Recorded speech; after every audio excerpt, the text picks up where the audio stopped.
All right, I want to move on to the topic. I'm going to get Vernadette to weigh in here, but before I get to that, let's talk about HR-5. HR-5, you've probably heard that thrown around. There was House Resolution 5. It's already passed the House, so now it's in the Senate. It is the Equality Act. And you're hearing about this because this can change the very fabric of our nation, who we are and who you are, and what happens. I want to bring in Vernadette Broyles. She's the president and general counsel, founder of Child and Parental Rights Campaign. She's an experienced family law litigator, guardian ad litem, representing the best interest of children in court. Her website, childparentrights.org. She's also a featured columnist with the Atlanta Journal-Constitution. All right, so Vernadette, you're the one who got Dutch fired up about the Equality Act. Let's talk about that connection. And then, of course, if you have something to say about the shoes. No, I'm going to leave the shoes alone because I think that is a very dark subject. And I actually think that that is emblematic of just how bold things are becoming in our culture. So when you have a biological male who is able to subjectively and psychologically identify as a female and then demand to be placed in prisons alongside of women or in battered women's shelters or in girls' or women's bathroom because of a social construct. And then now we're looking in this act to amend our Civil Rights Act to affirm this. So there's a boldness about what is happening in the changing of the very fabric of our society.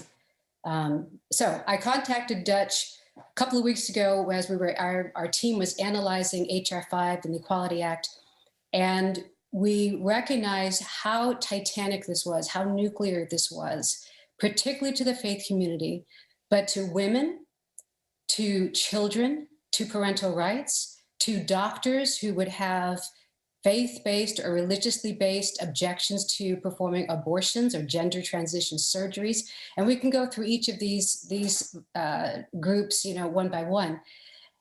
To people of faith and to the church itself, we recognize we have got to raise the alarm. This is, if I may, I'm not a minister, but even still, Ezekiel 33 moment. We have got to raise the alarm that if we sit back and watch this pass, we will watch American change in the most fundamental of ways that would be entirely intolerable. And I believe that both parents and people of faith would be subject to persecution and to loss of tax exempt status eventually. Okay, Vernadette, you mentioned it was especially horrible for women. Explain why you said that. Help the people understand. Sure.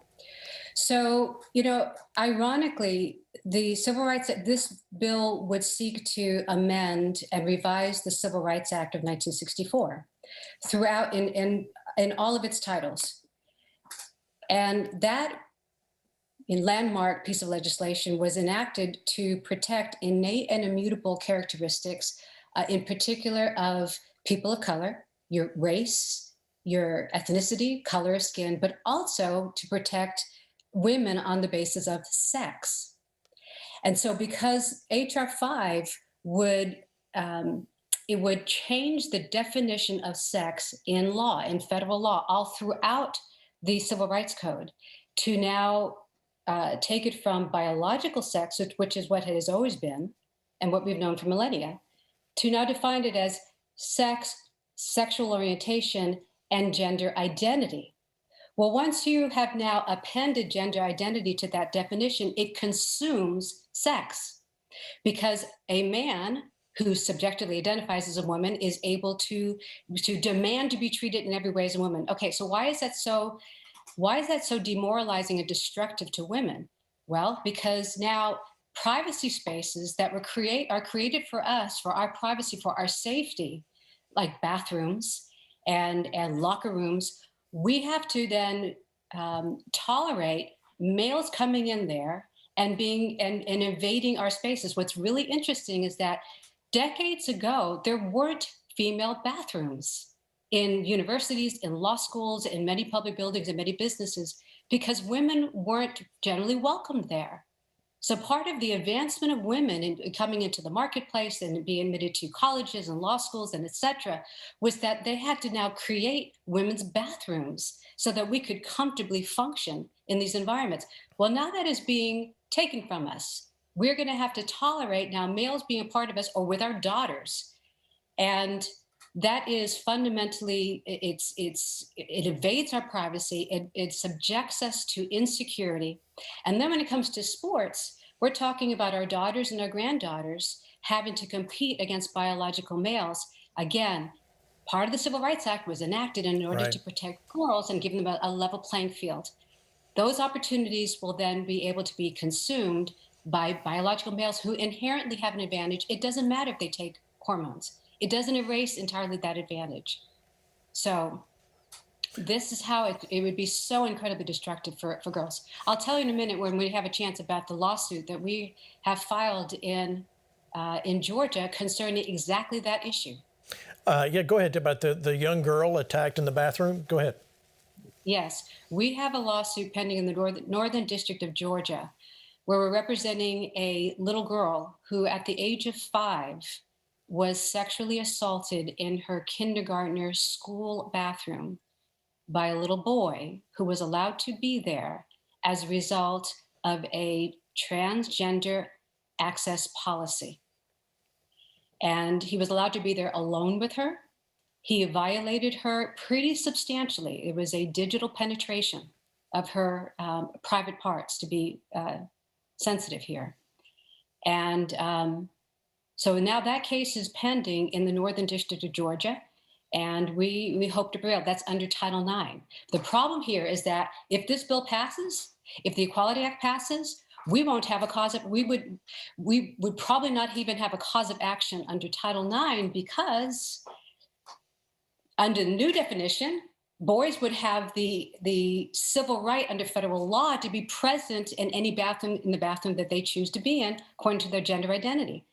And so therefore there's no prohibition for them being there.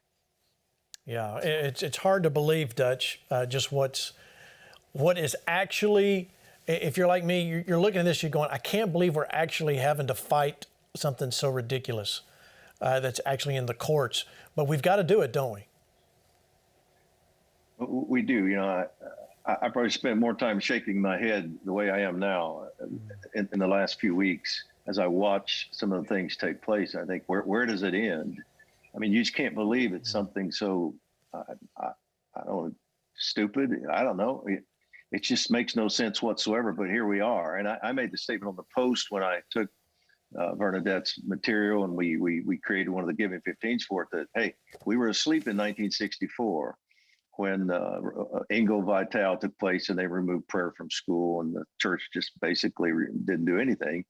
We were asleep in 73, Roe versus Wade. And I just pled with people today on the Post, we must not sleep through this one. If we rise up, if the senators know that that there are going to be ramifications to this if they vote for this, they're going to reconsider. And so the church, we can stop this. We pray, yes, but we have to do more than pray. That's what Vernadette said to me when she called. I agreed with her totally. You know, I watch your posts. We have to pray, but we have to do more than pray. And it's true. This is insane. This is absolute insanity. And churches don't need to think that they'll be exempt from this. They're going to have to do the same thing in their bathrooms. If they have facilities that are used for recreation, this is all spelled out in the article that in the paper she wrote. They're going to have to go along with this. They're going to have to hire staff members that are transsexual. This is going to fundamentally change everything if this passes. Yeah, absolutely.